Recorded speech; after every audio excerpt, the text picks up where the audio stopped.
The ship sat in Dock Bay 17 for 3 standard months. Everyone who walked past it felt the same cold fear. The Void Runner was a beast of metal and energy, built by the Krell Empire before their collapse. It had power cores that could tear through space faster than anything in the galaxy. But it also had a problem.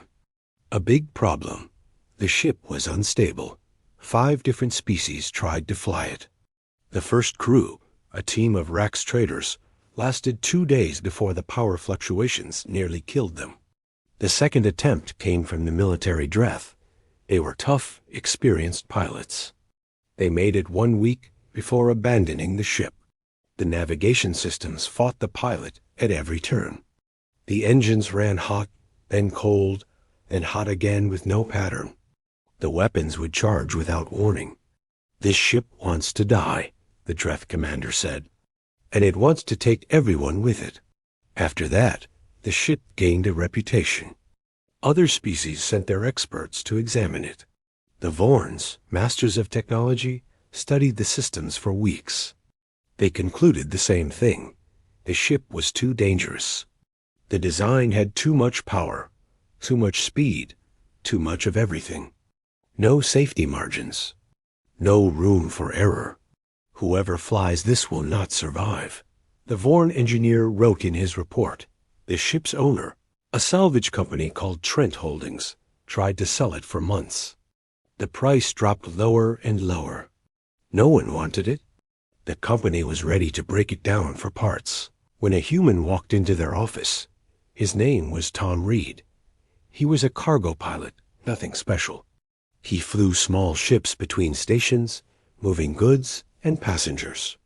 He had brown hair, average height, and wore old flight clothes that had seen better days. But his eyes were different. When he looked at things, he really saw them. "I want to buy the Void Runner," Tom said, not the Trent Holdings manager. A 4-armed Quinn named Brock stared at him. "You know what that ship is?" "I read the reports," Tom said. Brock made a clicking sound with his mouth, the Quinn version of a laugh. "Human. 5 crews ran from that ship. The best pilots in the sector could not handle it." "What makes you think you can?" Tom shrugged. Maybe they were trying too hard to control it. Maybe the ship does not want to be controlled. Brock did not understand, but he did not care either. The ship was losing him money every day it sat in the dock. "The price is 15,000 credits.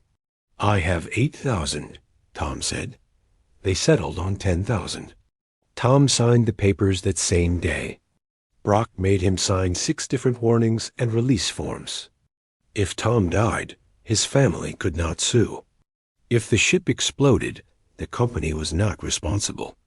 If anything went wrong, it was all on Tom. Tom signed everything without reading it carefully. That evening, Tom walked through Dock Bay 17 alone. The Void Runner stood before him like a sleeping giant. It was black with red markings, built in a style no one used anymore. The hull was thick armor. The engines were massive, built for raw power rather than efficiency. Everything about it screamed danger. Tom climbed inside. The airlock hissed open. The interior was dark. He found the control panel and powered up the basic systems. Lights flickered on, one section at a time. The cockpit was designed for a larger species. The seats were too big. The controls were spread out too far. But Tom smiled. He walked around the ship for 2 hours, checking every system, every panel, every wire. He found the problems immediately. The ship was not broken. It was just built wrong for how aliens thought. They wanted control, predictability, and safety. This ship offered none of those things. The Void Runner was built for speed and power. It needed a pilot who would work with it, not against it. Someone who understood that sometimes the best way forward was to let go a little. To trust the machine. To accept the risk, Tom sat in the pilot seat and put his hands on the controls. The ship hummed under his touch. Energy moved through the systems like blood through veins. You and me, Tom said quietly. We are going to do great things. Outside the ship, station workers watched and shook their heads. Another human about to die doing something stupid. They gave him 3 days before he came running out like all the others. They were wrong. Asterisk. Tom spent the first week living inside the Void Runner. He slept in the crew quarters. He ate meals in the galley. He wanted to understand the ship completely. Every morning, he studied a different system. Every night, he made notes. The other pilots at the station thought he was crazy. They watched him through the dock bay windows and made jokes. The human is talking to his ship, they said. Maybe he thinks it will listen. But Tom was not crazy. He was learning. The problem became clear after 3 days. The ship's systems were designed by the Krell, a species that thought very differently from everyone else. The Krell built things in layers. Every system connected to 3 other systems. If one thing changed, everything changed. Most species could not handle that. They wanted simple controls. One button, one action. The Void Runner did not work that way. Push one control, and 5 things happened.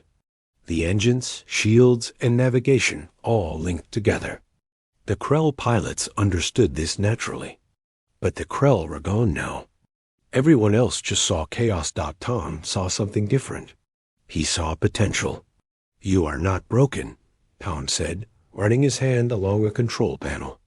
You are just speaking a language no one remembers. He started making changes. Small ones first. He moved some controls closer together. He added simple switches to separate systems that did not need to link. He rewired 3 power junctions that fought each other.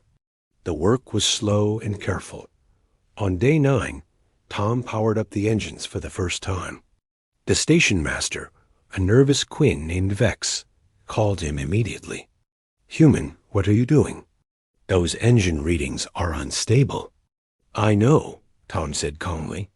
I am testing something. The engines roared. The ship shook. Warning lights flashed across every panel. Tom watched the readings carefully. He adjusted one control, then another. The shaking smoothed out. The warnings decreased. After 10 minutes, the engine settled into a steady rhythm. Vex could not believe the readings. How did you? That should not be possible. Tom smiled. I stopped trying to control it. I am working with it instead. The next test was flight. Tom got clearance for a short run around the station. Every pilot at the dock stopped working to watch. They expected an explosion. They expected Tom to come screaming back, begging to get out. The Void Runner lifted off smoothly. Tom guided it out of the bay and into open space. The moment they cleared the station, he felt it. The ship wanted to run. It wanted to go fast. Every system pushed forward, eager and hungry. Most pilots would fight that feeling. They would pull back, slow down, stay in control. Tom did the opposite. He let the ship run. He opened the throttle and held on. The Void Runner shot forward like a bullet. Stars blurred past. The acceleration pushed Tom back into his seat. The ship moved faster than anything he had ever flown. It was terrifying. It was beautiful. It was perfect. Tom flew for 2 hours, testing every system. The weapons, the shields, the navigation. Everything worked better when he stopped fighting it. When he trusted the ship to do what it was built to do. He returned to the station. The landing was smooth and controlled. When Tom climbed out, a crowd had gathered. Aliens from a dozen species stared at him like he was some kind of miracle. You flew it, Vex said quietly. You actually flew it. Yes, Tom said. And tomorrow, I am taking a job. The first job was simple. Transport cargo to a mining colony 3 systems away. It was a route that normally took 4 days. Tom made it in 2. The mining colony manager was shocked. How did you get here so fast? Fast ship, Tom said. Word spread quickly. A human was flying the Void Runner, the ship that everyone said was impossible to fly. Tom started taking more jobs. Cargo runs, passenger transport, emergency supplies. Every job he completed faster than expected. Every job he pushed the ship a little harder. Other pilots started to respect him, then fear him, then admire him. The human was doing something no one else could do. He was making the impossible look easy. After 3 months, Tom had a reputation. When people needed something moved fast, they called him. When they needed someone brave enough to take dangerous routes, they called him. The Void Runner became famous across the sector, but Tom was just getting started. The real test was coming. Asterisk.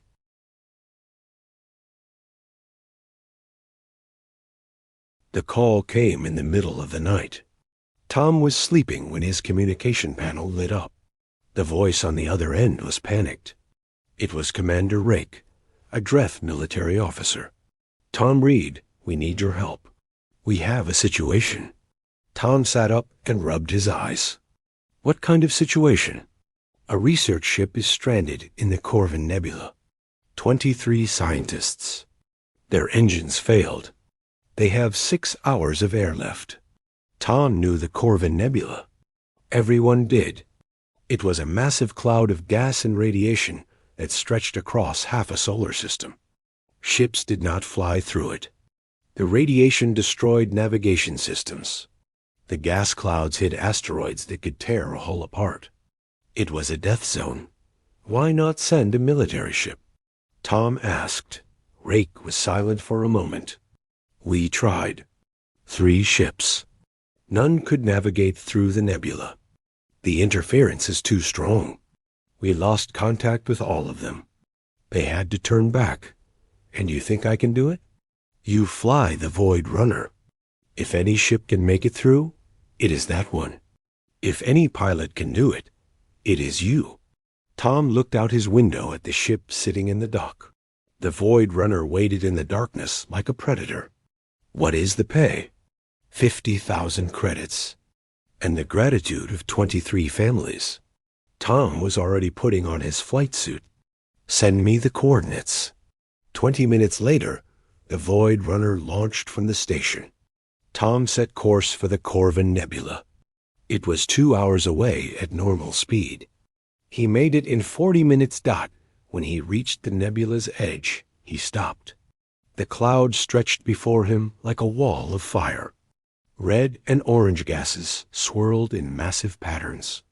Lightning crackled between pockets of charged particles. Inside that storm, a ship full of people was dying. Tom took a deep breath. All right, girl. This is what we were made for. He pushed forward into the nebula. Immediately, every system went crazy. The navigation screen filled with static. The sensor showed 1,000 false readings. Warning alarms screamed from every panel. The radiation levels climbed higher and higher. Tom ignored it all. He flew by instinct. When the sensors said go left, he went right. When the computer said slow down, he sped up. He trusted the ship. He trusted himself. The Void Runner cut through the nebula like it was made for it. The thick armor absorbed the radiation. The powerful engines pushed through the gas clouds. The ship moved fast enough to dodge the asteroids that appeared without warning. Back at the station, Commander Rake watched the tracking signal. It showed Tom going deeper and deeper into the nebula. No one spoke. Everyone knew this was impossible. Everyone knew Tom was about to die, but the signal kept moving, steady and straight. Heading toward the stranded research ship. Inside the nebula, Tom found them. The research vessel floated dead in space, surrounded by a thick cloud of orange gas. Tom brought the Void Runner alongside and extended the docking tube. The connection was rough, but it held. Tom opened the airlock. 23 scientists rushed aboard, their faces pale with fear and hope. You came, one of them whispered. We thought no one could reach us. Get strapped in, Tom said. The ride out is going to be rough.